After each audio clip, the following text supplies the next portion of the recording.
Hello and welcome, guys. Welcome, everybody. Good to see you here. Hey, I'm Jeff Goins, best-selling author of 5 books. I'm so excited to be here with you today. I'm going to share with you the process that I followed to go from being a wannabe writer to becoming a best-selling author and how I started making a living writing, and how I've walked thousands of people through this process and seen similar results. Before we get into that, you guys are already doing this. This is great. Post in the comments where you're tuning in from. So, hey Connie, hey Janet, hey B from Arizona, Dominic from Slovakia, Shiri from Greece. Awesome. Very cool. Hey guys, here's how this is going to go. We're just going to jump right in. I want to, don't want to waste any of your time, but I want to give you an idea of what you're getting into. If you don't know me, my name is Jeff. I am a full-time author. I've been doing this for several years now, but not too long ago, I didn't even think of myself as a writer. And not too long ago, I had an incredible year, the most incredible year of my life. I'll tell you more about that in a second. And I became a full-time author. I'm going to share with you how I did that, but more importantly, how I have helped other people achieve similar results. Over the past several years, I've been teaching online courses and coaching clients on how to do this and seeing that there is a proven process here. Today, I'm going to share with you that whole process, something that people pay me thousands of dollars for, and I'm going to give it to you absolutely for free. Tell me if you think that's a good idea, good or bad.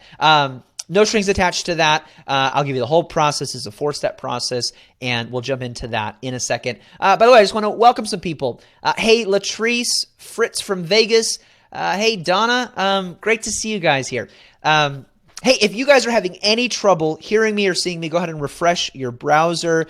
And let me know in the chat if you can see and hear me okay. But it looks like a lot of you guys, it's working well. So that's what we're going to do. I'm going to share with you a teaching. Again, it's something that people pay money for, and that's going to be absolutely for free. Then at the end of that, just for a few minutes, I'm going to share with you a special opportunity to join one of my courses that is not available anywhere else. And then we're going to do some Q&A. I'm going to answer any questions that you have. I'm going to do that for about 15 minutes. And then at the very end, we're going to do a giveaway. And I'm not going to tell you what it is, but spoiler alert, a clue is that you're going to get one-on-one quality time with me, and you're not going to want to miss it. But the only way that you get entered into that giveaway is you have to ask a question, and you have to stay until the end to see if you've won. So, all right, guys. So what we're going to do now is we're going to get started. Just to let you know, for the Q&A, I've got a couple of team members here. Sandy, who's one of our former students and is in charge of our student success. She's here. You can say hi to Sandy in the chat. If you have any questions, she can answer that in the chat. She'll be answering some of those questions while we go. And then Kyle, who's hiding behind my bookshelf here. Now he's on here, but you can't see him. He's going to be facilitating Q&A at the end and also sharing some polls. We have some questions for you guys throughout the presentation. He's going to be facilitating all of that. Kyle, go ahead and say hi. Hey everybody, good to meet you. I want to take a minute to say we had some comments coming in saying that we weren't broadcasting. It looks like that's fixed now, but could you go ahead and tell us in the chat if that's working? If for you it's not working, you don't have video or audio, please refresh your browser and let us know. But it sounds like, Jeff, they started hearing you about a minute and a half ago. Okay, cool. Yeah, no worries. Hey, just a real quick intro for those of you who missed it. My name is Jeff Goins. I'm a best-selling author of 5 books for the past several years. I've been teaching and coaching writers on how to make a living writing, particularly how to use blogging to do that. And today, I'm going to share with you my process for free, the whole thing. People pay me thousands of dollars for it, and you're going to get this absolutely for free. After that, you're going to have an opportunity to join one of my courses at the best possible rate available. Then we're going to do some Q&A and a giveaway of an opportunity to work one-on-one with me at the very end. The way that you get entered into that is to ask a question. Guys, I'm going to go ahead and turn on my slides. We're going to jump into this. If you have any trouble with technology, just try to refresh it. If you have any questions, ask them in the chat, and we'll get to those at the end. I am going to get started right now. Make sure. Okay, yeah, this should be working. Great. So let me know if you can see that. How to Make a Living Writing, a live training by Jeff Goins. Kyle, can you see that okay? I do. Looks good. Great. All right, guys, let me know if you can see that in the chat. We're going to jump in here. Or we can call this How I Got 10,000 Fans, Launched 2 Books, and Made $150,000 in 6 months. That's why we're here. We're here to talk about that. I'll share more about that in just a second. Before we do that, why are you here? I want to get to know you a little bit better. Kyle, go ahead and throw up that poll question. What are you doing here? What did you come to learn? Where in this process are you? Do you think you might have a book in you?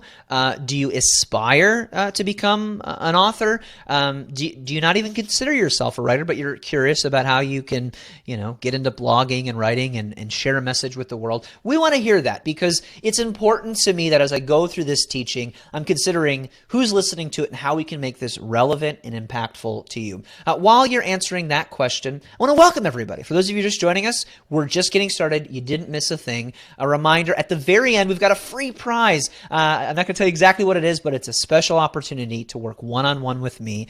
You want to stick around to the very end. The way that you get entered into that giveaway, it's going to be one person gets this. You have to leave a question. You have to ask a thoughtful question. Kyle will be, looking at all those, saving the best questions for the Q&A at the very end. And just, use the comment box there to put your question there. And we'll be answering as many questions as we can at the end. And he'll be combining some questions, and he'll pick one lucky winner at the very, very end. But you've got to stay to the end to get that. So, hey, let's go back to those poll results, Kyle. Why are people here? Yeah, 63% say I have a book that I want to write. 20% say I'm not sure if I'm a writer or not. And 18% say I have a book I've written and want to sell. Awesome. Great. Cool. It's always great to hear where people are coming from.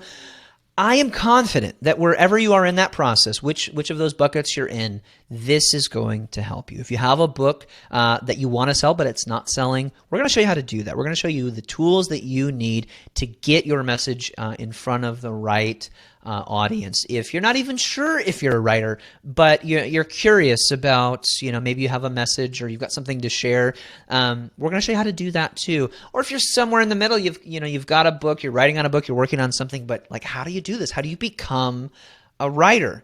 We're going to talk about how to do that. So that's why you're here. Here's why I'm here. I'm here because several years ago, I had the most amazing year of my life to date. And in that year, I got over 100,000 blog readers. I published 2 books. I made $150,000 writing in addition to my day job. And I was able to quit my job. And my wife was able to quit her job too. We were a dual income family. And we had a baby on the way. And we could not afford for one of us to quit our jobs. And so I started writing and family. And then I realized I've got to figure out a way to make a living doing that. Maybe some of you know what that pressure feels like. And so I made it work, and I figured out a path to make a very profitable living. I made the best money of my life that year, and it was an incredible year. It was a life-changing year, and ever since then, every year has just been better and better. But when I share this story, I hear a common question, and it's this. Is it too late? Did I miss the boat? Is it too late for me to start? Because that happened years and years ago. Is it too late to become a writer, to become a successful blogger, to share your message with the world? Because the internet is a crowded place and there's hundreds of millions of blogs. Is it too late for me? Here's the answer. No, it's not. How do I know this? Because every year I teach and coach thousands of people through this process and see hundreds of success stories. Here's a picture of a group of some of these people. Some of them are making over $100,000 a year writing. You've maybe heard this thing. How do you make a living writing? Well, we're going to show you how to do that. It is possible, but I have to tell you, it's not cheap. It's not easy. It does take work. But as Sandy, who's also in the chat, I mentioned one of our former students, success stories, and she now works with me and continues to write and get paid for her writing. But she works with us and is in charge of our student success. She says this. She says it's work, but it's good work, and I love that. It's going to take some work, but it's rewarding. It's fulfilling. So I'm not here to tell you, oh, this is easy and anybody can do it. I do believe anybody can do it, but I don't believe it's easy. You're going to have to do some work. Why do I believe in this? Well, I see the results every year. And this is not just some idea, some theory, something that I did years ago where I got lucky. And now I'm telling you, hey, if you do what I did, you'll succeed. What I'm sharing with you is a proven process. And if you follow this process, you're going to see results. Do results vary? You bet. Some people see success sooner than others. Some people it takes a little bit longer. For some people, success is a lot of money. For other people, it's a lot of attention or fame. For other people, it's just this sense of meaning that people are now listening to my message. Whatever that looks like for you, if you follow this process, you're going to see results. So yes, maybe results differ and vary. I have friends of mine who became way more successful way sooner than I did. And you know, I've had students who have followed this process and they've exceeded even what I've done. And so, yeah, I think the results can vary, but here's what doesn't vary. You don't do this work and not see results. If you do the work, you will see results. That's my promise to you. And if I'm you at this point, you know, me several years ago, just kind of beginning this journey, here's what I'm thinking. Yeah, but you don't understand. You don't know my situation. I don't have enough time. I don't have enough money. I don't have enough opportunity. Those people got lucky. They had more money. They had more time. I've got 7 kids. You don't get it. Look, I understand. I understand that this is challenging and that maybe you feel like you've tried and failed. Maybe you feel like you know what to do, but everything's standing in your way. Or maybe you feel like, gosh, if somebody would just point me in the right direction, I would go, but nobody's doing that. I want to challenge you if you're thinking some of these things. No time, no money, no opportunity. What are you looking for?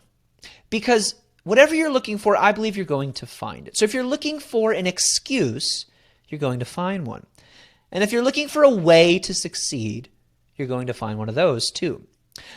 I believe with all my heart, now is the best time to become a writer, to share your message with the world and get the attention that your story, your books, your message deserves. But it's going to take work. I'm going to share with you a path that has helped thousands of people succeed as writers.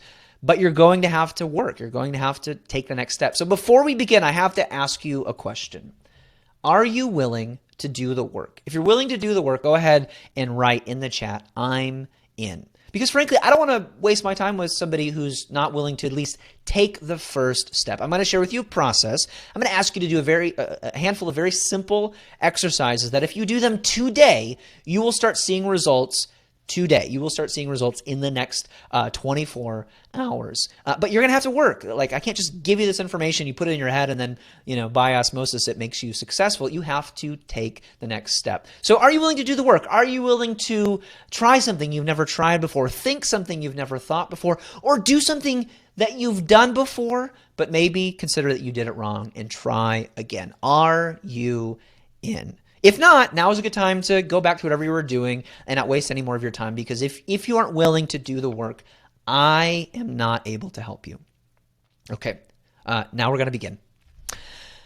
What we're talking about here is how to shift from an amateur mindset to a professional mindset. So what I'm going to share with you are the 4 keys to how to make a living writing, how to switch from being an amateur to how to become a pro. These are things that when I changed my mindset and started changing my action as a result of that, my life changed. And this experience, this year of incredible growth, was not the first year that I tried to be a writer. It was not the first year that I started a blog. It was the 9th attempt. But I finally humbled myself. I finally said, I'm going to try some things that I never tried before. I'm going to listen to the people who say you got to do this and you got to do that. And I'm gonna give it a go. And what I realized when I started looking at people who were smarter and more successful than me, who were professionals when I was still an amateur, I realized all of them who had made this transition from being a wannabe writer to becoming a professional writer, making a living off of their message. And these were coaches, these were speakers, and these were nonfiction and fiction authors, lots of different people.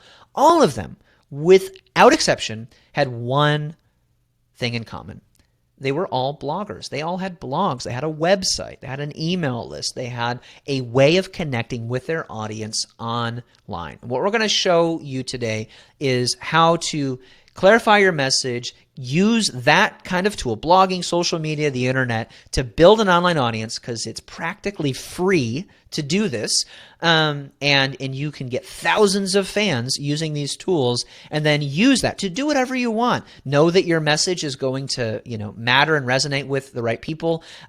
Make money off of your books, sell courses and speaking and consulting, whatever you want to do with that. The hardest part is getting the attention, and the way to do it is to build a blog and build an audience around that. And that's what we're going to talk about here today.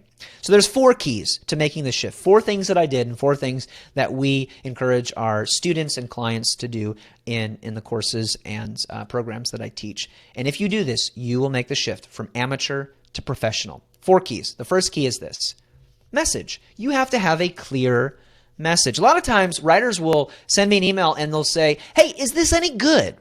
Or am I a good writer? And I say, it doesn't matter. They go, what are you talking about? I want to be a good writer. What do you mean it doesn't matter?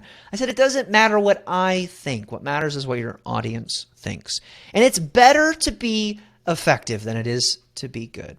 And I actually don't believe in such a thing as good writing. What does it mean to be a good writer? Is Stephen King a good writer? Is Anne Lamott a good writer? Is J.K. Rowling a good writer? What does it mean to be good? Because there are people who think these authors are amazing, and there are people who think these writers are horrible.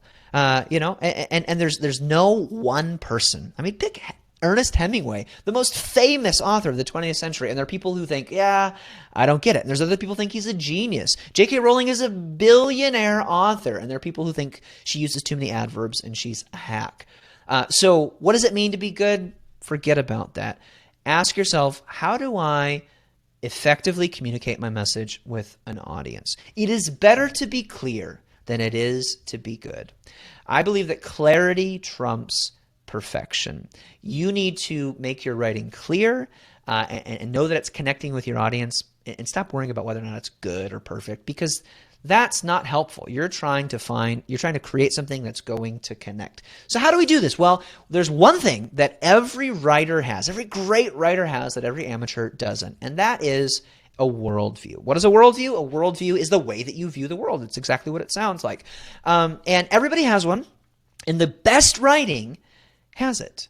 And fads and, successes, that are sort of a flash in the pan that don't last, they don't have it. A successful writing career has to have a worldview behind it. Some people do this intuitively. A lot of people do this intuitively, and other people kind of have to learn it. But every great writer has a worldview, and you need to find yours. This is the first step in this process. You have to clarify your message, and the way that you do that is by identifying your worldview. So how do you find yours? Well, it's very simple. You have to ask yourself a question. What wrecks you? What bothers you? What's wrong with the world that if this could be fixed, everything would be better? I want you to think about that. What's something that really, really frustrates you? And now I want you to plug that into this little Mad Lib here. Every blank can or should blank. Every person should recycle. Every Democrat should care about the environment. Every parent should spank their kid or not spank their kid. These are worldviews. These are ideas. These are things that people believe, that some people believe absolutely wholeheartedly. This is the truth. And other people go, no, that's not true. And that's the point, is you want to draw a line between who's going to resonate with your audience, your fans, and people who aren't. And if you don't do this, the message does this. And if you aren't clear, then what you have is not a bunch of people who like your work, but a bunch of people who go, it's kind of vanilla. I don't get it. And the most effective communicators in the world do this really, really well. Amateurs, what do? They confuse. But professionals, they clarify. They communicate clearly. So how do we find a worldview, right? You can kind of plug that in. But the truth is, the way that you figure out what's going to resonate with an audience, you're not going to do it alone. You're going to need feedback from people. A lot of people think that you find your voice as a writer by going off someplace in the mountains and, having some sort of mystical experience and coming back and writing. And that's typically not how it works. We don't find our voices alone. We find our voices in the context of community. We have to put our content out there, we have to put our writing out there and see what resonates. That's when we know we found our voice. So I've got a question for you. Kyle, let's go ahead and throw up this poll. Do you have 5 friends? Do you have 5 people that you could email or text or contact somehow today? These could be family members, anybody that knows you at least a little bit, and ask them to describe you. Do you have 5 friends that you could say, hey, I've got a question for you, and they would respond? Yes or no? Very, very simple question. A lot of times we think that we need to build an audience from scratch. And the truth is that we already have an audience. We already have a little bit of influence. We're going to talk about that more and how you kind of build that into a platform in just a second. But you already have somebody. Most of you do. You have somebody that you're influencing. And it all begins here. We find our voices in the context of community, finding what's resonating with people. Kyle, what are people saying? Do our friends have 5 friends? 96% of our friends have 5 friends. That's great. If you're one of the 4% that doesn't, or maybe you were just, distracted or whatever, or, you're at work or something, that's totally fine. If you're one of those people who you don't have 5 friends, go ahead and post in the chat, I need a friend. And somebody be that person's friend. Seriously, because all we're looking for is 5 people who will give us feedback. Now, here's what I want you to do with those 5 friends. Email them and ask them to describe you in 3 words or 3 short, simple phrases. You're funny, intelligent, and well-read. You're ornery, insightful, and sarcastic. Whatever it might be. And if they know you're a writer, you could ask them to describe your writing, but that's not necessary. What you're looking for here is you're looking for what already resonates with people. The style, the uniqueness of your voice that is already connecting with people. And I've done this with thousands of people. And almost without fail, when they do this exercise, they realize, wow, I didn't know that people thought I was funny, or I didn't think I was that smart. And what you find is that the things that you tend to take for granted are some of the things that are most valuable and most interesting to the people who are watching you. We take that and we go, how can we build upon this? How do we build an audience around the things that we take for granted, whatever they might be? You're a good storyteller. You tell good jokes. You inspire people. You teach people. Just think, just kind of sit on that. If you've gotten people saying, yo, you're so blank, or you're so good at such and such, great. Then have that in your mind. If not, you need to go find these 5 friends and get this feedback. You could do this right now, but this is something that you could do in the next 24 hours.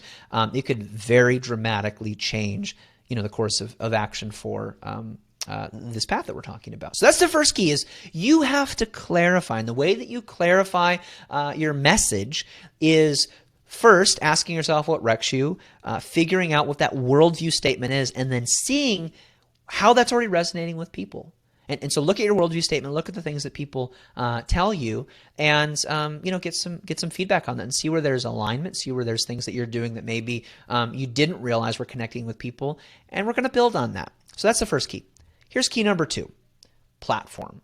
What do professionals have that amateurs lack? Platform. Who's heard this before? Platform. You need to write a book. You want to write a book? You need a platform. You want to become a speaker? You need a platform. You want to quit your job and start a business? You need a platform. Maybe some of you are even tired of hearing this term because you're not exactly sure what it means and you're not quite sure what to do with it, or the image that you have in your mind of building a platform doesn't necessarily align with, what you want to do with your writing. Whatever you think about platform, I want to encourage you. I want to give you 2 encouragements. First, you already have one. Because 96% of you just said, I have 5 people that I'm influencing. That's a platform. That's how it starts. It doesn't start, you don't go from 0 to 1,000. You start with 5 people that you already know, and you build on it from there. So that's the first encouragement. The second one is this.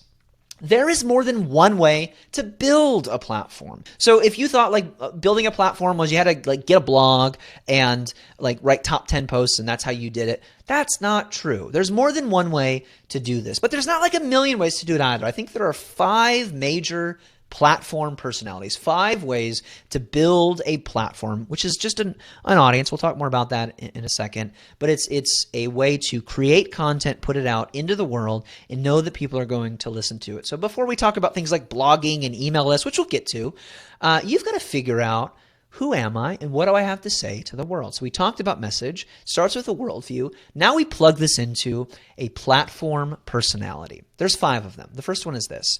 The journalist. This is not, you don't actually have to be a reporter by vocation, but this is like an archetype. It's a personality, right? So this is a person who builds his platform by asking good questions. The only requisite for this is you have to be curious. A great example of this is Darren Rowse, founder of ProBlogger.net. And Darren started his blog over a decade ago. He was a janitor. And how did he start his blog? Well, he started his blog by asking a question. can you make money blogging? He didn't know the answer. He wasn't an expert at it. Unless you think that you need to be an expert at something to start a blog, look at Darren. He has the biggest blog about blogging on the internet today, and he started a photography blog and all kinds of other spin-off sites as a result of these lessons that he learned. And everywhere he goes, he thinks like a journalist. He doesn't have all the answers, but he has good questions. And so what he does is he asks people, how's this work for you? How's this going? And then he brings back the answers to his blog, and he shares that with his audience, and people pay attention. And this happens not just with blogging. You can see this with lots of podcasts. Tim Ferriss has one of the top podcast on iTunes right now, and top one or top two podcasts. And what did he do? He just interviewed high performing athletes, billionaires, performers. He just interviewed other people, right? What about Oprah? How did she get started? Was she an expert? No, she was not. She was a journalist. She asked questions, and she built an audience around those answers. And today, do people look at Oprah as an expert in certain areas? You bet. And so over time, if you talk to enough experts, people start to associate you with the people that you talk to, and you start to learn things, and you become smarter and more knowledgeable too. But you don't have to have the answers if you have the right questions, and that's what a journalist does so well. The second platform personality is the prophet. This is a person who builds his platform by telling the dirty, ugly, nasty truth about anything and everything. And the only requisite for this is you have to be a little bit dissatisfied with the status quo. A great example of this is Seth Godin. Seth is a very prolific author, successful entrepreneur and businessman, and a great writer and blogger. If you Google the name Seth, his blog comes up number one. He's been blogging, I think, for close to 20 years now. He blogs every day without fail. What is his worldview? It's this: the system is broken, but we can fix it. This is the worldview of a prophet. It's saying, this is wrong, telling the truth about something, but we can fix it. And Seth has been doing this in business, in marketing, in politics, in education. He's been doing it in a bunch of different areas, and his audience follows him wherever he goes. Why? Because he's writing with a worldview. He's not just niching down and writing on a particular topic, forever. And so that is the prophet. If you have a burning desire to share the truth with people and you're not afraid to speak up, then you're probably a prophet. The third platform personality is what I call the artist. Now, I want to pause here and just say, if you're a novelist or a visual artist, maybe you're a painter, photographer, you write poetry, and you think, oh, I'm definitely going to be the artist. You may be, but understand that none of these personalities are beholden to any given genre. So what that means is, you could be an artist and write business books, or you could write fiction and be a prophet. It just depends on what the goal of your message is and really the voice that you're going to use to share it. So the artist builds their platform by creating art, just like it sounds. And the only requisite for this is you have to have an eye for beauty. A great example of this is an author, best-selling author by the name of Ann Voskamp. In the way that Ann started, she runs a spiritual blog, and it's called theholyexperience.com, and she just writes about how to connect with God. And in that blog, she's been doing this for years. She publishes about weekly, maybe a few times a week, narrative nonfiction essays that are written in a prose poetry style, which means it's very elegant, flowery language that is not didactic. It's not 10 steps to a better life. It's not the sort of typical bullet point numbered blog post that some of us are accustomed to. And Ann just started sharing her thoughts on life. And Ann is the wife of a farmer in rural Canada. And she's just sharing kind of her everyday insights about what she, calls a normal, ordinary life. And guess what happened when she started doing this? Hundreds of thousands and millions of people started listening. She published a New York Times bestselling book that was on the New York Times list for over a year. Turns out that a lot of people actually want to hear that their lives aren't mundane, that you can discover beauty in the ordinary. And that is the job of an artist. And Anne does that really well.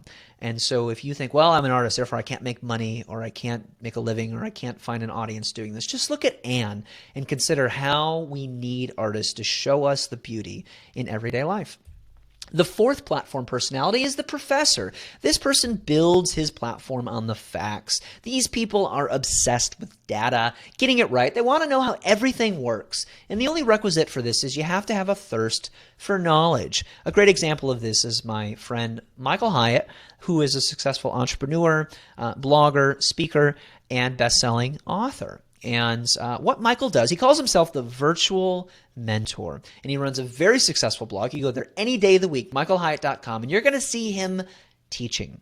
What is he doing? He's taking complex questions and problems, and he's breaking them down into simple, easy-to-follow processes, which is the job of a professor. This is what they do. In order to do this, you kind of have to love learning. You can't like hate reading and be a professor. And Michael does this really, really well. So if you're a maven, if you're somebody who said, oh, I read in a book one time, this is how you do that, or I watched a YouTube video, and you're constantly sharing things that you've learned from other sources.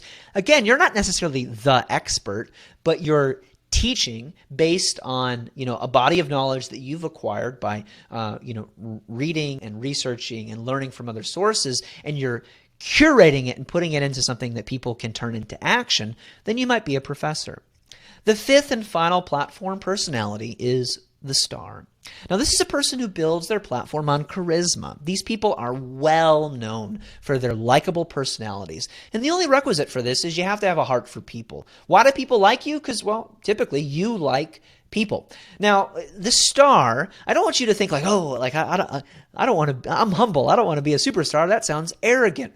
This isn't about what you think of yourself. Think of a star literally. What does a star do? Well, first of all, it shines. Second of all, it tends to attract attention to itself.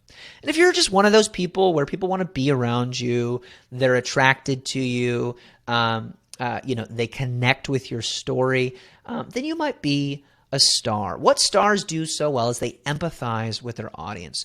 So lots of reality TV shows, this is what they're doing. They're trying to just share everyday ordinary life, and they're doing it through the star personality. Memoir writers a lot of times are doing it, star personality. YouTube stars, this is what they're doing. Blogs where it's just about their lives and they're not teaching anything, and you go, what is going on here? Why do millions of people read or watch this? Well, they're stars, and what a star says, the worldview of a star is, if I did it, so can you. If I beat cancer, so can you. If I lost 30 pounds, so can you. And a great example of this is an author by the name of Anne Lamott. Anne writes fiction and nonfiction, but she's most well known for her nonfiction, her memoir. And every week, even today, Anne does this. She'll write a Facebook post, and it's just like a little rant, but it's her. It's the essence of her writing, which is it is a story. And it is a story that is self-effacing, that is funny, and it's about some struggle that she's having.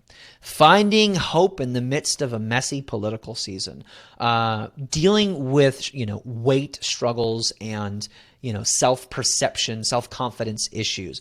And she does it in a funny, winsome way that by the end of the book, by the end of the essay, you're going, oh, I feel better. She gets me, She's not preaching at me. She's empathizing with me. And this is the voice of a star. And this is a gift that you give your audience because you tell them they're not alone. Okay, so those are the 5 platform personalities. I want to throw up the poll now, Kyle. I want to ask you, which one do you align most closely with? Which one do you identify with the most? And I just want you to pick one. You don't have to marry it, but just pick one, and we'll talk about what to do that with in just a second. Let's leave that poll up there. While you're doing that, we're talking about transitioning from amateur thinking and acting to how professionals think and act. Amateurs, They wait to be discovered. But professionals, they build a unique platform around their particular personality. And in order to do that, you've got to pick one of these. You have to go all in. If you try to be all five, it's not going to work. It's like trying to have 5 majors in college. You're not going to graduate anytime soon, and nobody's going to want to hire you because they don't know what you're about. It's not clear. And you're not going to know what you're about because the message and the style is not clear. What are you trying to do? We don't know. So you want to clarify your message, and then you want to build a unique platform around it. So Kyle, what are people saying? Which personality they align with the most? It's actually very close. As people answer, it ticks back and forth. 29 to 30% have each said professor and star, and they're kind of trading blows. After that, 22% have said artist, 11% said prophet, and 8% said journalist. Cool. Yeah, it's interesting. There's no right answer, right? The right answer is that you picked one. And that you go all in on it. And that is your takeaway. I want you to pick a platform personality and commit to it for the next 30 days. And what do I mean by that? Well, I want you to start a blog if you don't have a blog, or I want you to write on your blog if you're not writing on it. Or if you're writing, I want you to write in this way. How would a professor talk about blank? How would a star address this? Well, they would talk about, a personal experience that they had and a lesson that they learned from this. So pick one of those platform personalities and commit to it for the next 30 days. And we'll talk about what to do with that in the next key. So far, we're halfway done. We've got what do amateurs lack that professionals have? First, a clear message. Second, a powerful platform. What is the third key? Tribe. They have an audience. They have a committed group of people who are listening to everything that they have to say. And how do they know that people are listening? Because they have a lot of Twitter followers? No. Because they've got a lot of LinkedIn connections? No. Because they've got a big Rolodex of people, that they could send, fax messages to? No. How do we know this? Because they have people who have given them explicit permission to communicate with them as often as they've promised. So if we have built a platform, we've clarified our message, and we feel like we've done it. I mean, I have people who will say, okay, I've got a blog. Now I have a platform. Now I'm done. You're not done. If that's all you've done, you don't really have a platform if people aren't listening. What you have is an empty stage. You've got a vacant auditorium. The whole point of something like an auditorium is to fill it with people. And the best way to do that, the easiest way to get a lot of attention around your work today is with an email list. An email list is an essential part of any online business or serious platform for authors, writers, speakers, bloggers, you name it. What's more is an email list is the most universal way that you can communicate with most people online. What do I mean by this? Well, some people are on Twitter. A lot of people are on Facebook. Everyone has an email address. So if you could only get one piece of information from people, it's their email. And sure, yeah, some people, depending on your age and where you are in life, maybe use Facebook, maybe use Snapchat, maybe use Instagram, maybe you text with all the people that you know, and you're not on email as much as you were 5 years ago, 10 years ago. But here's the thing: if you could only ask for one piece of information from people, what would you ask for? Their Instagram, their Snapchat, their Facebook, or their email address? Everybody has an email address, and everybody's reading it with some frequency. Maybe some people read it once a week, and other people read it 5 times a day. But everyone's got one, and everyone's reading it. Let me say it very clearly. If you don't have an email list, you haven't built an audience. Because what happens if I'm on Facebook? What happens if I'm on Twitter and they decide you don't get to reach your audience anymore? Or, what if I just want to know who my fans are? Can I download my followers on Twitter? No, I can't contact them other than going through the medium, posting something on Twitter, and hoping they're there to see it when I post it. Whereas with an email list, if I send you an email, the likelihood of you reading that email and responding to it is much, much higher. How do I know this? Because as an author, I use email to sell my books, and I've tested it. I have 70,000 Twitter followers, over 70,000, almost 80,000 Twitter followers. And when I have a book come out, I tweet about it. Go buy my book, go buy my book, go buy my book, Hey, I wrote a book, just over and over and over again. And I try to not be annoying. But I tested it. And do you know how many clicks, not purchases, clicks, how many people out of that 70, 80,000 group of followers go and even look at the book on Amazon? About a dozen. very, very low response. And if I do it multiple times, I may get 100 people to click that link.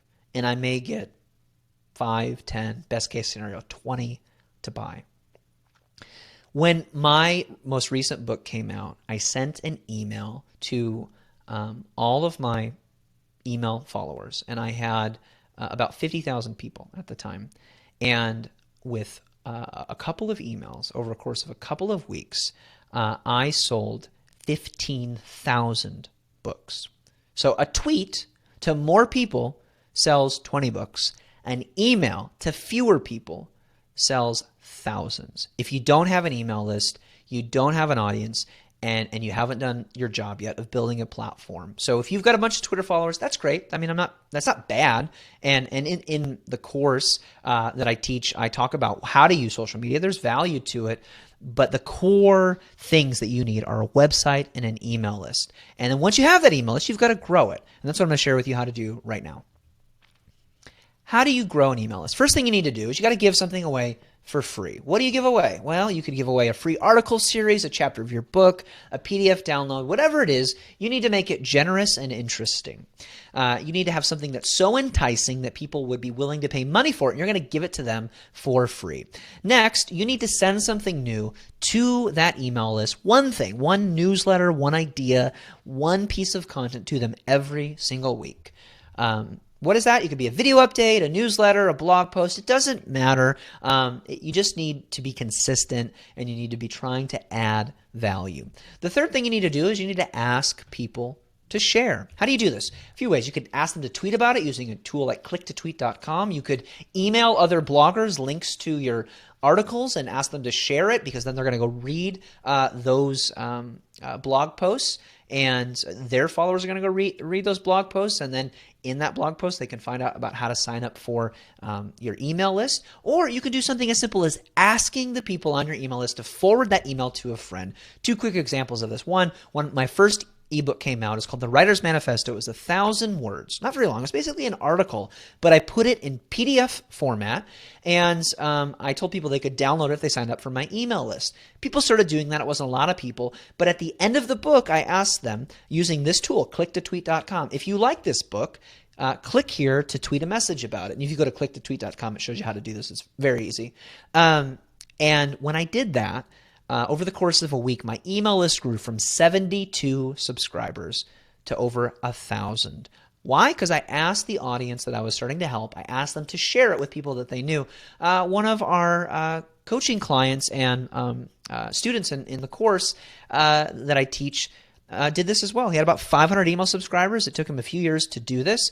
And then he created a new ebook, sent it to all of his 500 subscribers and said, hey, would you share this, by simply forwarding it to a friend and asking them to share it with somebody else. And so he gave something generous to an audience. He actually said, I'm going to do this for 30 days. And at the end of 30 days, I'm going to charge $20 for it. So there was a lot of value to it. But right now it's free. So it's worth $20, but you're going to get it for free right now.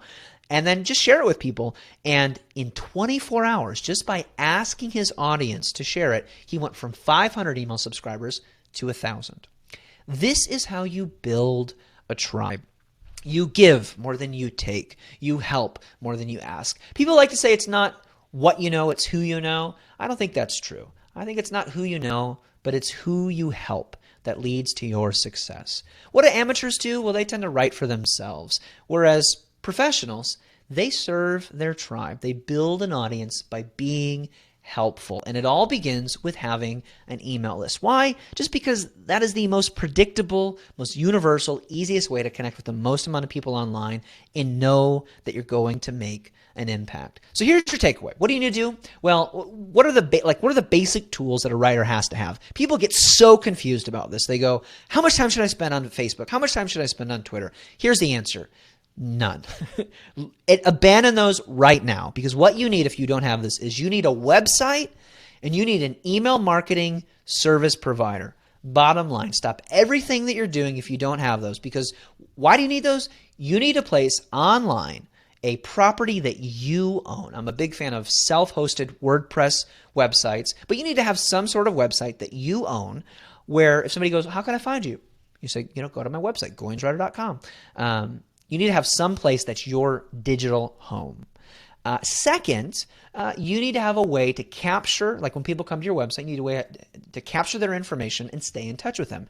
That's why you have an email list that's done through an email service provider, not Outlook, not Apple Mail. You need to have a tool that allows you to communicate on a one-on-one basis with people through an email marketing service. How do you do this if you haven't done this before? Go to goinswriter.com/launch-blog. These are free resources. There's an 8-minute video tutorial that will walk you through how to set up a blog. Write that down and go back and do that later. We'll put this in the chat as well. goinswriter.com/launch-blog. goinswriter.com/ConvertKit will take you to a link where you can sign up for an email marketing service called ConvertKit, which is the #1 email marketing service that I recommend. So what you need to get going is a website and an email list. And you need to grow that by being helpful and generous, offering things that people value and doing it initially for free so that you can get to the point of having a tribe. What is a tribe? Quantitatively speaking, it's about 1,000 email subscribers. Once you get there, you are on your way to making a living writing, which brings us to our fourth and final key, which is product. What do professionals have that amateurs lack? Well, they have stuff that people are willing to pay money for. And I did all this stuff years ago. Started a blog. I got about a year into it. My first 6 months were really rough. It took me 6 months to even start an email list. And then, as I mentioned, it took me a little while to kind of figure out, I need to create an ebook. I need to ask people to share it. But then once I started figuring that out, I got to about 1,000 subscribers. And then I started growing my audience from there. And that became, it became kind of a snowball effect. and once you can get it to 1,000 subscribers, in the next 6 months, I grew from 1,000 to 10,000. And then in the next year, it grew to well over 100,000, and on it went. So getting to 1,000 subscribers is a big deal. Once you get there, you can start charging for your work. So I got to this point, and I had 10,000 subscribers. I wasn't making any money. And I went to a conference, and I met a business coach there. And I asked her, how do I monetize my blog? And she said, how many email subscribers do you have? And I told her, and she said, you have a 6-figure business. And I looked confused. I said, I don't think so. I think I have a 2-figure business. I think somebody paid me like $10 last year for something. No, I don't have a 6-figure business. And at the time, I was working for a nonprofit. I wasn't making much money. My wife and I had just decided to start a family, and we could not afford for her to stay home and raise our son, which is what she really wanted to do. So we were trying to figure that out. She was pregnant. The clock was ticking. And I was trying to figure out, can I make money doing this? And so she said, yep, you've got a 6-figure business. You've just got to leverage it. And so what she told me in the next 6 months made me over $150,000. So I'm just going to share with you exactly what she said.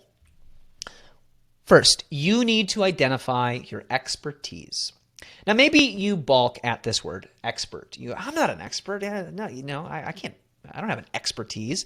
Now, here's the thing. I think everybody is an expert to somebody else. Doesn't mean you have to be the most knowledgeable person in the world about something, but it means that you possess some hidden knowledge that other people value. I like how Derek Sivers says it. He says, what's obvious to you is amazing to others. So the obvious question is, what's obvious to you? Write down some words, down some ideas. For me, that was writing. Go back to the things that those 5 people said about you.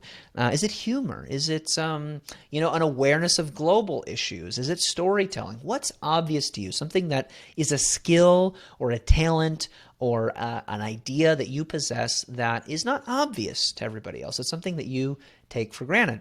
Once you've gotten that feedback, you identify your expertise, then you go to your audience. You ask your audience. And keep in mind, we're talking about doing this after you get 1,000 email subscribers. But you could do a trial of this by going to these 5 people and just, asking them, a series of questions. What you want to do here before you try to sell something is not try to guess what people want. You want to ask them very clearly, very explicitly. The best way to do this is through a survey. And a survey is just a really fancy word for an email list some questions in it. You can use some tools like SurveyMonkey, or Google has a free survey tool, or you can just send an email asking a few simple questions. That's what I did. I sent an email and asked a few questions. 1, how can I better help you? What's something that I can do that would be helpful to you? 2, if I created something for sale about that thing, what would it be? Or, would you buy it? and I asked people, like, how would you want it formatted? As a PDF, as, like an ebook, a video, one-on-one coaching? Like, what would you want if I created something to sell? Keep in mind, this was after a year of giving away what I thought was my best stuff for free. So I was scared to even ask this question because I thought I'd given it all away. Okay, and then lastly, you need to ask them the very scary question for some of us, which is how much? I recently had a client do this. She did not have the product, wasn't super confident what she had to offer, but wanted to figure this out. And she did exactly what I'm telling you to do, which is she went to 5 friends. She emailed them and she said, hey, she's a health coach and she wanted to write a book and do some of the stuff we're talking about, build a blog, build an audience, and start making a living off of her writing. Didn't know how to do it. And I told her, I said, you have to prove the concept. How do you prove it? You get somebody to pay for it. So she texted and emailed 5 friends and asked these questions. And most of them said, you're a health coach. You're really healthy. I love, the changes that you've made in your lifestyle and would love to learn how to apply them to myself. And then she said, great. What would you like? A book? And they said, yeah, book sounds good. How much would you pay for it? One person said $20. And then she said, okay, if you pay me $20, I'll write that book and I'll send it to you. And the person gave her $20. And she said, I can't believe this. I just got paid for something that I didn't even create. But that's how you add value. You realize, wow, I do know some things that other people don't know. And I do have something that's obvious to me, that's amazing to others. And then lastly, of course, what you do is you give them what they want. Some of us are really uncomfortable with this. We're worried about making people pay us for, our ideas or our knowledge, and we're uncomfortable with this. I certainly was, but it wasn't until I realized that it isn't about making people pay you. It's about letting them. If you ask somebody, hey, is there something that I know that you don't know that you value? And they go, yeah, it's blank. And you go, okay, how do you want me to put that together? They go, you should put it in a book. And you go, okay, what would you pay for it? I'd pay you $20. At that point, they've told you, they've promised you that they're going to pay for it. Now you have a responsibility to give them what they ask for. And if you don't, in a way, you're kind of letting them down.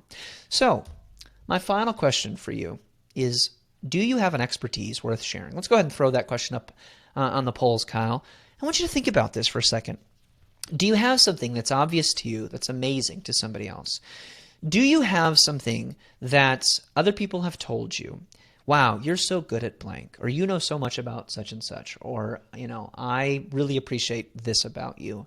Do you have an expertise worth sharing? I believe in what's called relative expertise, that you don't know, you may not know something that nobody else knows, but you probably know a few things that 10,000 other people out there in the world somewhere don't know. And 10,000 people is a lot of people. That's a tribe. That's a $150,000 business, as I've demonstrated. So what do you think? Are you an expert, not in the sense that you know more than everybody about a certain subject, but that you know something that 10,000 other people don't know? Kyle, what are they saying? Jeff, I've never seen this before. You ready for it? Tell me. 100% yes. Oh, we had a no vote. It just fell to 98%. It just fell to 98% the minute I said it. All right. Cut it off. I jinxed it. My fault. That's funny. Guys, that's amazing. Good for you. I love that almost all of you believe you have an expertise worth sharing. Guess what? I didn't. Whether you do or don't, I think you have a responsibility. If you have an itch that you need to scratch, if you have something that you feel like the world needs to hear, you need to take that first step out there and start sharing what you have to offer and see if it resonates with people. When I started doing this, doors began to open. It was incredible. So I mentioned that, I spent a year building the audience. I sent out this email, and then people started responding. And they told me, we want an ebook. We'll pay you $5 for it. I was so afraid to charge for my work. I charged $2.99, and I gave them 2 ebooks. And guess what? I made $1,500 in 2 days. And at the time, I was making $3,000 a month. So this was a paycheck, but instead of it happening, me earning it in 14 days, I earned it in 2 days.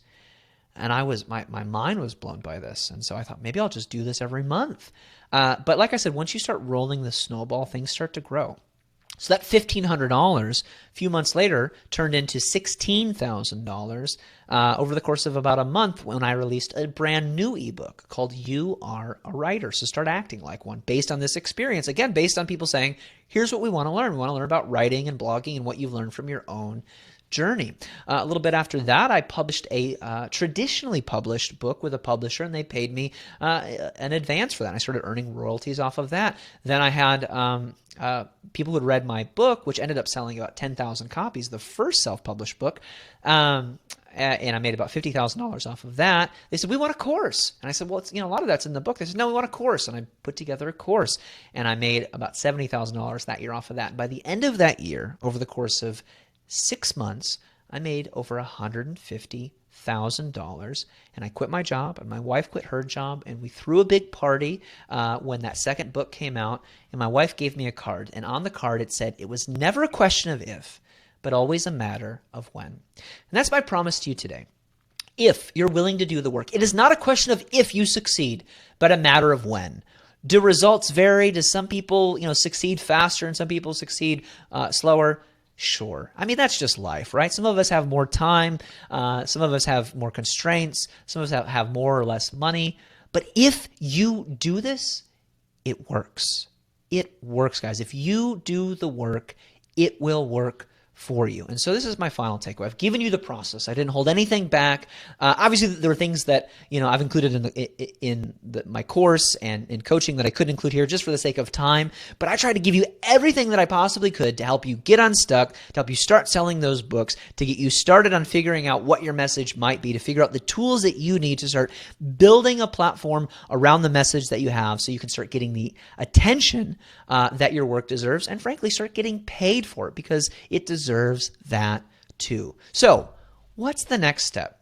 I think the next step is very clear. You have to act. It doesn't work if you just hear all this stuff and don't do anything with it. You need to take the next step, which means you have to pick yourself. You have to stop waiting for people to say, okay, now I choose you. You need to choose yourself. And a great way to do that, maybe the best next step for many of you here, is to join my course, the Intentional Blog course, which has taught thousands of students how to make a living blogging. And the promise is very simple here. You need a blog and you need 1,000 email subscribers. That's what we show you how to do in Intentional Blog. Before I tell you what's in the course, here's what some people have been saying about it. Joe Bunting, very successful and prolific blogger.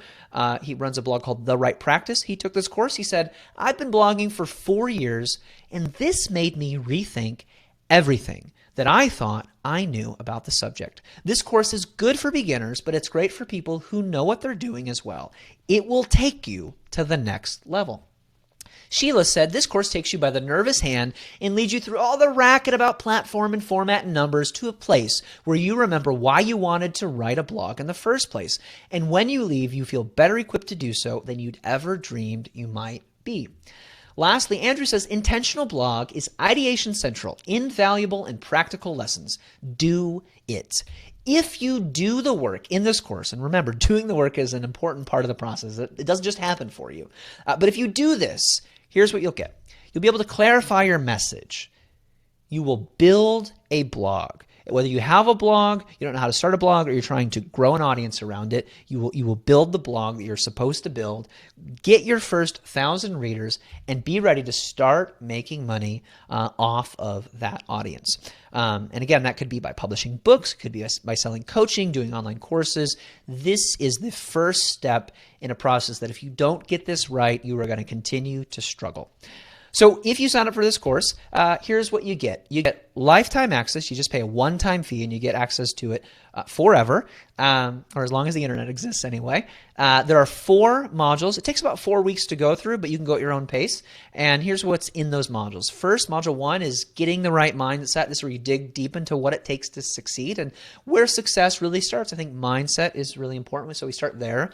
Then building your brand, how to identify your platform personality and build the blog blog around that brand. And we've talked about social media, a lot of things that I didn't get a chance to talk about here. We talked about the ins and outs, very tactical, step-by-step stuff. Here's what to write on your about page. Here's what to write the first 5 blog posts and what you should put in your side margin. This is a very tactical, step-by-step course. In Module 3, we talk about expanding your reach.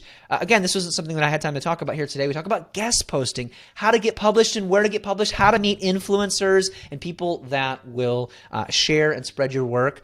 Fourth, we talk about finding readers. In this module, you're going to learn about what it takes to get people reading your work and get those 1,000 email subscribers. So, of course, the question of the day is, how much is it?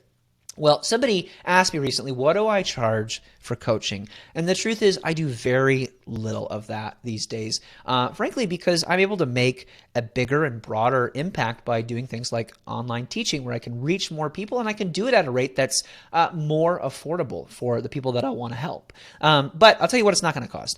It's not going to cost what my last speaking gig for a 45-minute keynote cost, which was $15,000. It's not going to cost what I charge clients. Again, I do this very rarely these days, for a half-day one-on-one coaching session, which is $5,000. It's not going to cost what some of my higher-end courses cost, which is $1,000. You're going to pay a one-time fee today of $297. So I have a question for you, because I appreciate feedback, and I just want you to think about this, because I never want to put something out there and think, man, I think this is a good deal and it's going to help a lot of people, and it's a total disconnect. So my question for you is this. If this course, Intentional Blog, all it did for you was allow you to build a blog and get 1,000 true fans, email subscribers reading your work, would it be worth it? Would it be worth it?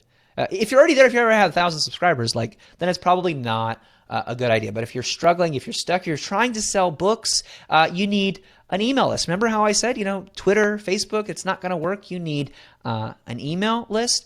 This is going to help you do that. If this helped you get to where you want to go, would it be worth it? Now, I want to do something even better. I want to give you, just for you today, just on this webinar, if you join Intentional Blog, you're going to get an extra $100 off. We're going to give you a link in a second. You go there, you'll see it's $197, and we're going to give you a promo code that you can put in for, it'll say $297. We're going to give you a promo code where you get it for only $197. That's 2-day only. There's also a payment plan where you can pay 3 payments of $79 to make it a little bit more affordable for those of you who want to space it out. 3 monthly payments for 3 months, and then you're done, and you pay you pay that first $79 today, and then next month, $79, and the month after that, $79. But as soon as you pay that first payment, you're in. So either of those options are available to you today. And I want to do something even better. I want to throw in $300 in bonuses. Now, these are really fun. Some people say, a lot of people say that this is worth the cost of the course alone. First is WordPress 101. This is a $190 course that if you go out and try to buy it on your own, it's going to cost $190. We've gone ahead and purchased that. We bought a bunch of licenses for this course, and we put it in Intentional Blog. And this is a step-by-step video tutorial where you can figure out, well, how do I actually create a page on WordPress, and what are widgets, and how do I add an image or a link? All of the technical stuff dealing with WordPress is covered in this course, and it's a bonus that you get at no extra cost for joining Intentional Blog today. You're also going to get private access to the Intentional Blog Facebook group, where you get access to me and my team and previous students who have taken the course or who are going through it right now. You can ask questions, get lots of help, which is where a lot of that networking and finding people who can help you succeed really happens. Third, you're going to get my best-selling ebook. You're going to get all the digital copies of You Are a Writer, so Start Acting Like One. That first book that I wrote that still helps lots of writers get unstuck every single year. That's a $20 value. You're going to get that for free just for joining the course today. So all of that you get for $197. Now, I just want to speak to why we're doing this. Why are we offering something special that you can't get anywhere else on this webinar today? And the reason for that is quite simple. If you are thinking about joining, if this is a good fit, now is a better time than soon. I love what Seth Godin says about that. Soon isn't as good as now. A lot of us have the best intentions of changing our lives someday. And if you don't do it now, you're probably never going to do it. I had a friend recently challenge me. I kept saying, I'm going to join a gym. I'm going to join a gym. They go, when? I said, well, soon. And they said, Jeff, when do you want to see results? Do you want to see results soon or do you want to see results now? I said, I want to see results now. They said, then why are you delaying action for later? If you want to see results now, why not act now? So I want to encourage you that if this is resonating, if you go, I need a blog, I need to grow this email list, this is the thing that I need to take the next step in my writing journey, I want to encourage you, soon isn't as good as now. Take an action today that moves you in the right direction. And I just want to make that a no-brainer for you so that it's easier to do it today than it is to do tomorrow. And to make it a 100% no-brainer for you, I want to throw in, just for those on this webinar right now, I want to throw in 2 extra fast action bonuses that you literally can't get anywhere else. First is fast action bonus number 1, which is a guest posting 101 course. This is a mini video tutorial where I walk you through how I started guest posting on websites like michaelhyatt.com and started getting thousands of readers from those blogs just by writing content on other people's websites and driving it back to my own. I follow a 7-step process for that. I share with you in this video tutorial how to do that. Guest posting is a part of the course, and I walk you through some of my most popular guest posts and how I pitch those things and how you can replicate that process for yourself. The second bonus is Viral 101. This is another mini video course where I walk through my 2 approaches to creating viral content. One is the evergreen approach, which has led to millions of people visiting my blog over the years, and then is the instant viral approach, where I've written articles and they've gotten shared 250, 300,000 times on Facebook, and how I break down both of those processes for you. These are 2 exclusive bonuses that you only get if you buy today. So just to recap, if you do that, you get lifetime access to the course, 2 bonus courses that I just mentioned, plus those $300 bonuses, including the WordPress 101 course I mentioned that'll help you with any technical question you have with WordPress. There's over 50 videos in there, and you can just pick whichever ones you need to go, oh, I need to learn how to do this. And you're going to save $100 with the webinar-only code, which we'll give you in just a second. That's an $800 value for only $197 if you join Intentional Blog today. Lastly, I just want to be honest with you real quick. If for some reason you're missing one of your goals, you want to be a writer, you want to sell more books, you've got a message, you don't know how to share it, it's probably because of one of these 3 reasons. First, you just don't know what you don't know. You have no idea how to do this. Second, you just haven't taken action. You know what you need to do, you just need to act. Like I knew that what I needed to do to lose weight, but I just wasn't taking action. So finally I joined a gym and hired a trainer because I knew that was going to force me to take action. I needed accountability. Or you took action at some point, but now you're stuck and you don't know what to do. You're like my friend who got to 500 email subscribers and he just couldn't get to 1,000. He needed some help. Whichever of those 3 describe you, I think what you need is a process that is guided, that tells you just the next thing to do, which is what Intentional Blog does. It's a series of daily 5-minute videos that you watch that give you not 10 things to do, 1 thing to do. When I go to the gym, my trainer says, lift this many times. I go, okay, yes, sir. And there's something about a process when you're especially getting started with something. You don't want to have to decode it. You just want to be told, here's what you need to do right now. That's what Intentional Blog does. Or maybe you need accountability. You know what you need to do, but you need somebody to tell you, here's the next thing to do and holding you accountable to the process. Well, that's why we've included the Facebook group for you that comes with membership to the course, again, forever.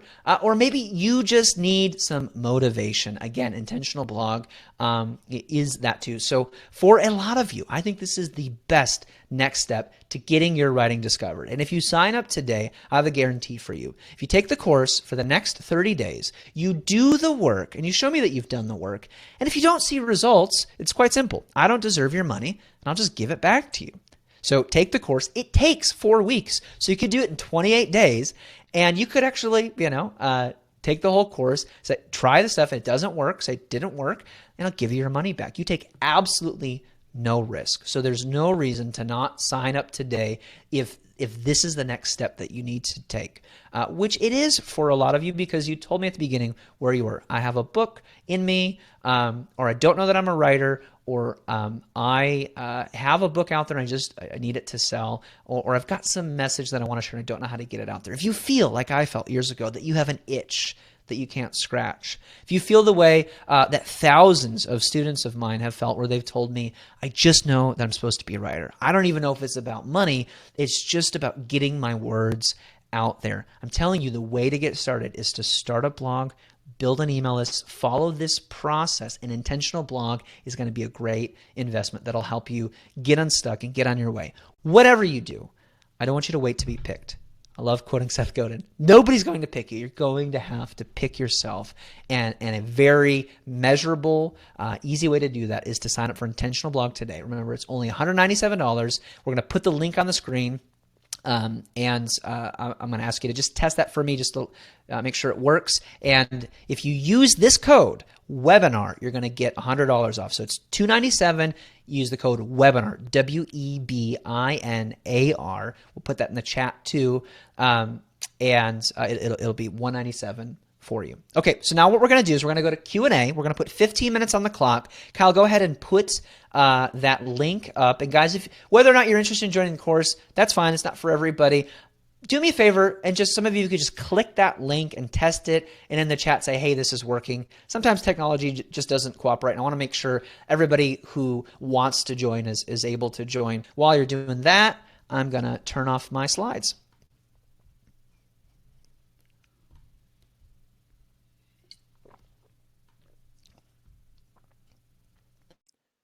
Thanks, Jeff. You ready for some questions? Ooh, okay. All right. Just to reiterate, sorry, it takes a little minute to kind of make that transition. Just to reiterate, if you sign up for Intentional Blog, in the next 15 minutes, you're going to get $300 in bonuses you're going to get $100 off. That's only for right now. And you're going to get those 2 additional bonus courses, $800 in resources for $197. But you have to buy during the Q&A. That'll be in the next 15 minutes. So what we're going to do here is Kyle's got some questions. He's going to ask me questions. And at the end of this Q&A session, we're going to do a giveaway. And like I said, it's going to be quality time with me. What the giveaway is it is a 30-minute coaching call with me. And the way that you enter is you ask a question, and Kyle will randomly pick one of those question askers, and we'll assign that. But you have to stay to the end to see if you get it. And then at the very end, we've got something special for everybody who came here. So stick around. Okay. So Kyle, you've got some questions for me? I do. Yeah, Derek had a question early on in the webinar. He said, here's my thoughtful question. Jeff, Thoughtful. Do you have any older students who've experienced success? I'm turning 60 this year. I enjoy writing, but I've never pursued it as a profession.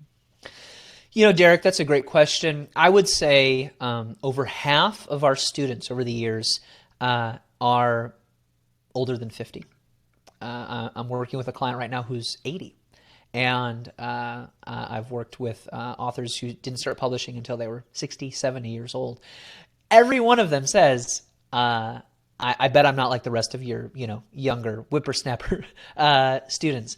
And I think there's a theme here. I think for a lot of people, life got busy.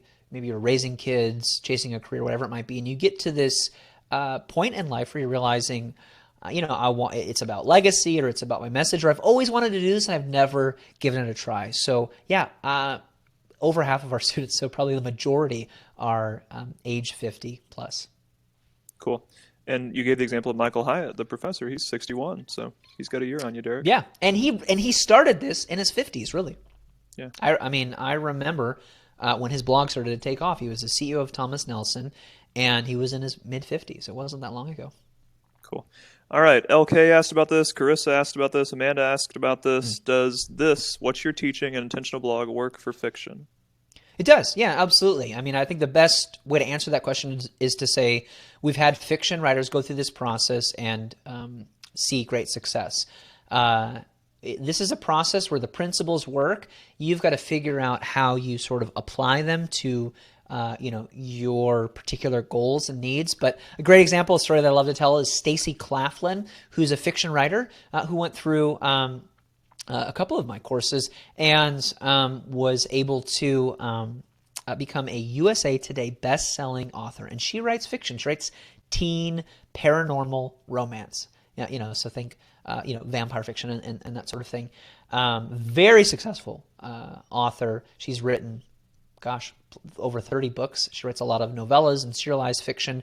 And it all started with a website and an email list. You go to her website right now, and she's doing this. She's blogging, she's connecting with her fans, and selling books. So it definitely works for fiction writers. I will say that for fiction, you want to be working on your novel while you're building your platform. I don't think building your platform and using it to sell your books is necessarily the linear way that it works for nonfiction. It doesn't necessarily work that same way for fiction. I like how my friend Tim Grahl says this. You sell the book to build the platform for fiction. So you still need to have a website and an email list ready to go as your book starts to sell, because you want to have a way of sending those people from Amazon or whatever back to your website. But you're going to write books to build the platform, whereas a nonfiction author is going to build the platform to sell the books. Hopefully that's clear. Good. Thank you. Hey, I just wanted to quickly welcome a few people to Intentional Blog. Audrey, Carrie, cool. Jeffrey, Joetta, Wow, Jordan, awesome. Kurt, and Derek, who we just had a Cool. question from. Great. So, Welcome, Derek. Welcome, good to have guys. all you. There's more that I haven't read right now. I'll read some more names later, but we want to Sure, welcome yeah. all these people who are joining Intentional Blog. Yeah. All right, another question. Okay, where is... Susan says, I don't have a blog. How do I start one? Go to one of those links that I mentioned. We'll put this in the chat again. I think Sandy will do that. goinswriter.com/launch-blog. There's an 8-minute tutorial in there. goinswriter.com/launch-blog. Or if you just want to take the guesswork out, sign up for Intentional Blog, and we walk you through step by step exactly how to do it. Creating a blog can be a little bit of work. It can be a little bit of technical. When I launched my first blog, it took me all night. I stayed up all night. My wife went to bed at like 10 o'clock at night, and I was up till 5 a.m. YouTubing videos trying to figure it out. Now, this is a few years ago, but I still think the process is a little bit clunky, and there's very few free tutorials that walk you through step by step how to do it. Now, they're out there. It's just, like if you're not a super technical person, one of the reasons I created the Intentional Blog course is if you need to start a blog, that's why we got the WP 101 course in there for you. It is a step-by-step tutorial that will show you, do this next, and within minutes, you'll have a blog ready to go and you'll know how to use it. It's the equivalent of like hiring a developer or a coach or something for $100 an hour to walk you through this kind of technical process. And if technology is something that comes natural to you, cool. I still think the principles in Intentional Blog work well, but if you have no idea where to begin, this is a great investment of money because it's going to save you time. 5 minutes a day, 4 weeks, you're going to be on your way. Very good. Carissa just said she tried to enroll and got an error message and wanted to know if it had gone through. Carissa, I've checked. It did not go through, so you have not been charged, and if you want to try that again, I'll confirm for you that it works this time, okay? I want to welcome Jennifer and Lonnie, Terry, Robert, Cool. either Welcome, Marie guys. France or Marie Francais, Constance, Michael, Derek, Kurt, Jordan, so many people. All right, let's do another question. Yep, cool. Joetta, how much time a day does your course require? 5 minutes. Isn't that fun? Isn't that great? It took me a while to do this, and I my first course, I didn't do this so well. I created it, and I would talk for 20 minutes, and I would say, here's 7 things you need to do, and people would get stuck. I would talk to my students, and they'd say, I'm stuck on lesson 1. I was like, that was 2 weeks ago, and they're like, you gave me 7 things to do, and I was like, oh, duh. And then I took an online course because I don't think you can teach stuff without continuing to learn. And I took this one course, and there were these like 3 to 5 minute videos, and you had just had one thing to do. And I was like, this is so cool. This is what people need. They just need to know the next thing to do.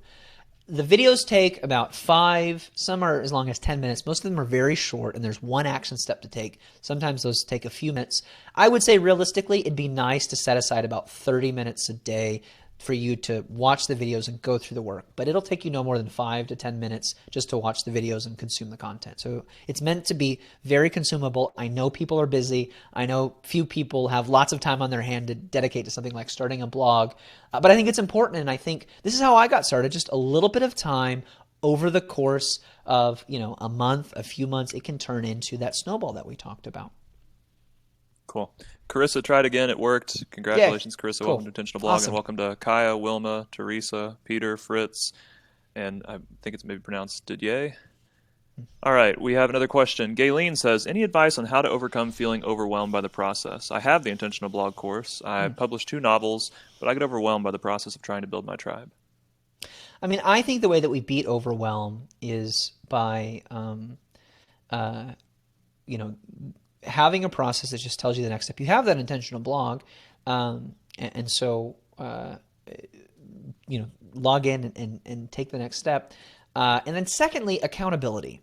I think that the way we not get overwhelmed is we figure out whatever the process is, we understand it conceptually, and then we forget about that, and then just have in our minds or on paper the next step in the process, and then have somebody holding us accountable to say, stop, like, don't focus on that, just focus on the next step. So the idea of intentional blog is you don't have to worry about the whole process. Just show up 5 minutes a day and you go, here's where I'm at. What's my next thing? Oh, have I done that? No, that's my next thing. So some of that is a little bit of discipline, and sometimes people struggle with that. I struggle with that, and so I need accountability. And so, if you're in the course, you can ask other students, hey, hold me accountable to this.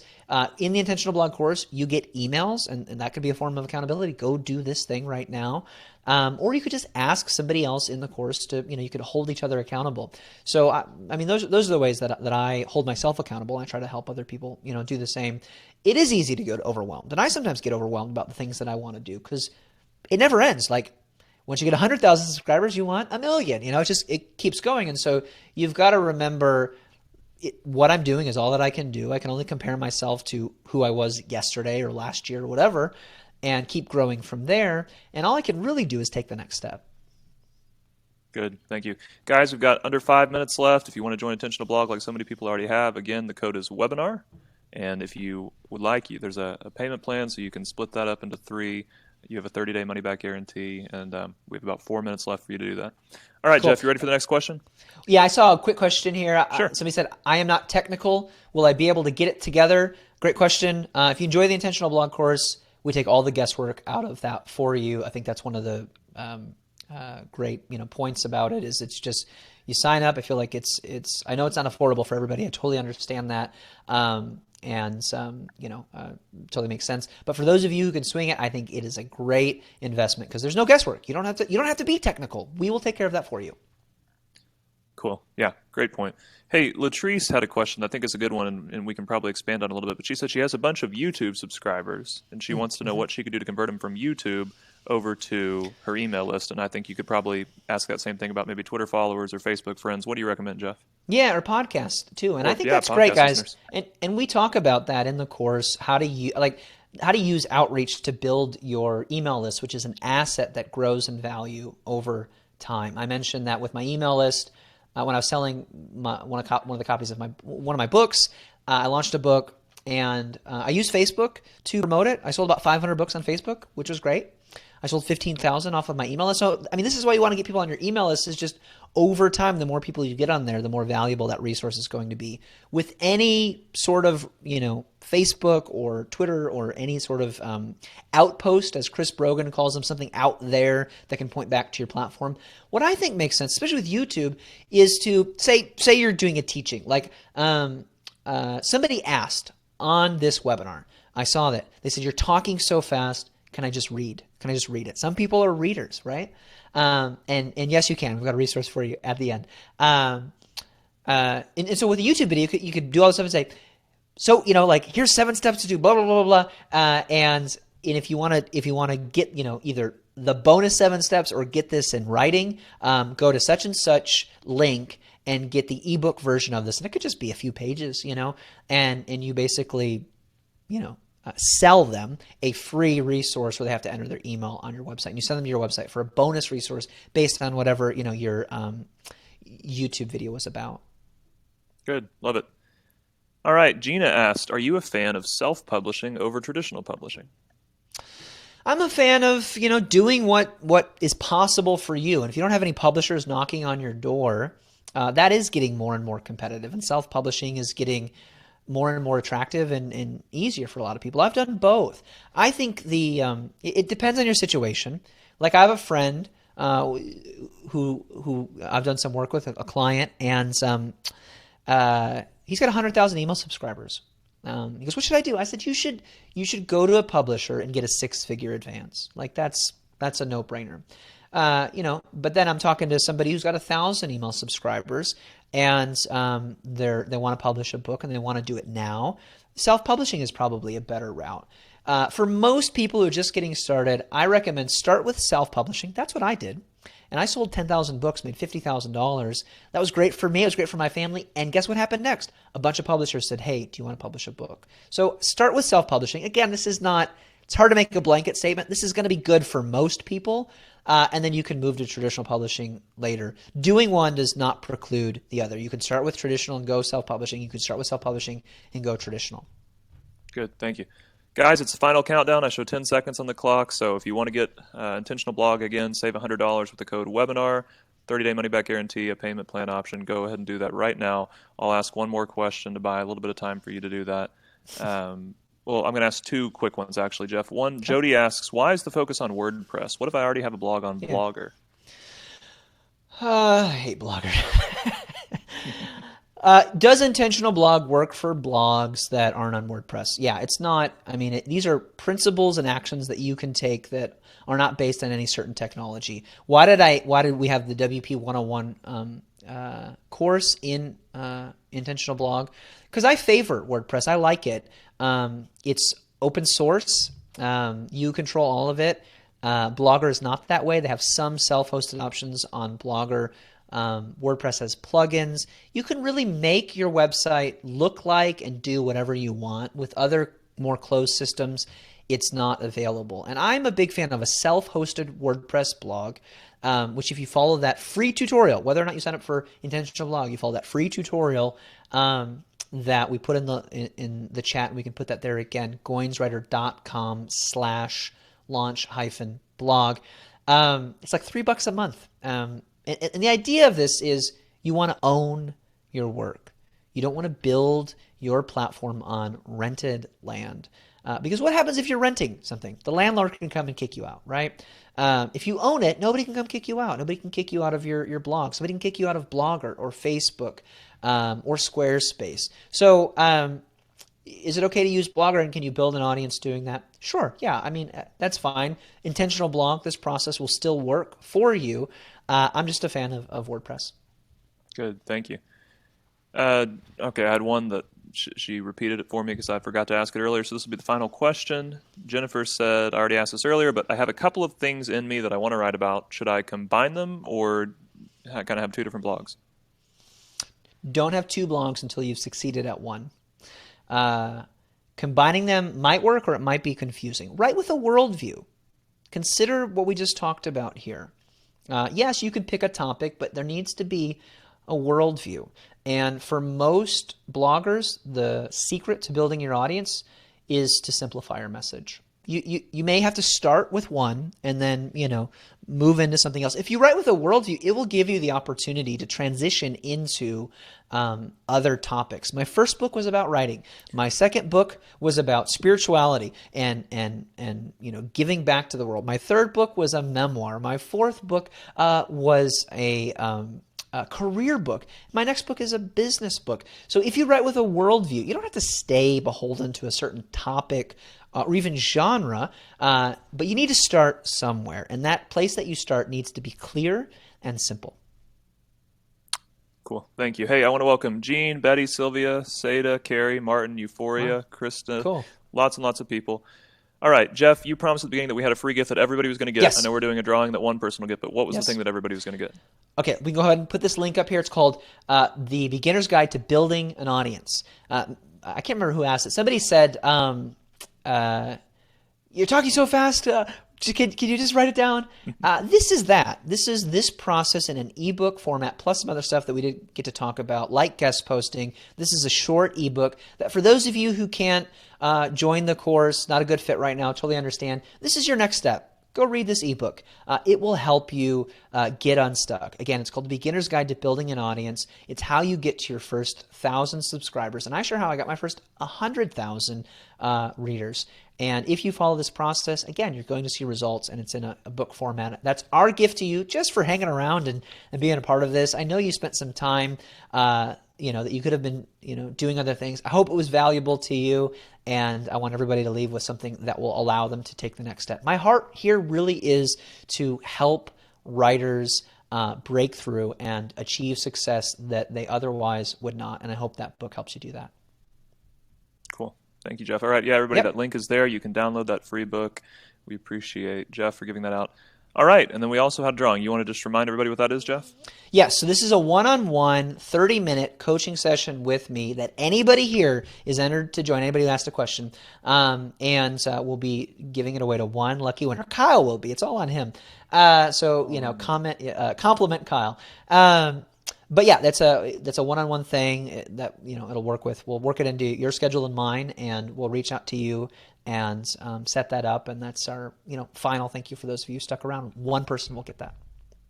All right. Well, I've put these into a spreadsheet and done a number generator, and the winner was Carissa Magris, who we talked about earlier. Cool. Awesome. So congratulations, Carissa, and we'll send you an email with more information about that. Again, if you're not Carissa Magris, everybody gets the free ebook. Make sure you download that. Jeff, I have a couple questions that we didn't have time to answer. Do you think we can spend 3 more minutes, maybe answer 1 or 2 more? Yes. Okay. Yes, absolutely. And hey, I noticed some of you guys said, hey, I'm trying to buy and it's not working. Somebody said I need 15 more minutes. Yeah, I saw that. Yeah, so we'll hang around here for a little bit. Those of you who are still on the edge, I just want to be clear, not to pressure you. Once this webinar is over, this offer goes away. Again, you can click the link, Kyle, if you want to put that back in the offers area, Sure. Just so people can see that. Click that link, use the code webinar. You get those $800 in resources, the whole course, the 2 bonus courses. What else? WP 101, the $300 in bonuses, the book, and the $100 discount with the code webinar. It's $197 for $800 of stuff. And you can sign up today, go through the course. If it doesn't work, you get your money back. I mean that. I don't want to keep somebody's money that I wasn't able to help. So if you don't have 1,000 subscribers, you're ready to take the next step. And even if you're not quite ready, I would encourage you to lean in anyway and use this as the opportunity to sort of force your hand, to force the change that maybe you've been waiting for. Anyway, we'd love to work with you. This is your last chance to do that, and happy to answer a few more questions. Awesome. All right, I've put 4 minutes back up, so Okay. we'll spend 4 minutes, and I know I think I heard your voice cracking a little bit. You've been talking for a long time, so Oh gosh, we're going to give you a break after this. Thanks. All right, take a drink. Okay. All right, RW says, how has blogging changed in the last 12 to 18 months, and what are the implications for new or struggling bloggers? I saw that question. So I'm maybe not more broadly, just like what are some new things in blogging that we could be taking advantage of? past 12 to 18 months. ConvertKit, whom I recommended earlier, is a good email marketing service. Every year they write a report called The State of the Blogosphere. That'd be worth checking out. You can go to convertkit.com and find that. It's a mega blog post that you can read, or a downloadable resource that you can read as well. My observations, what's changed in the past 18 months?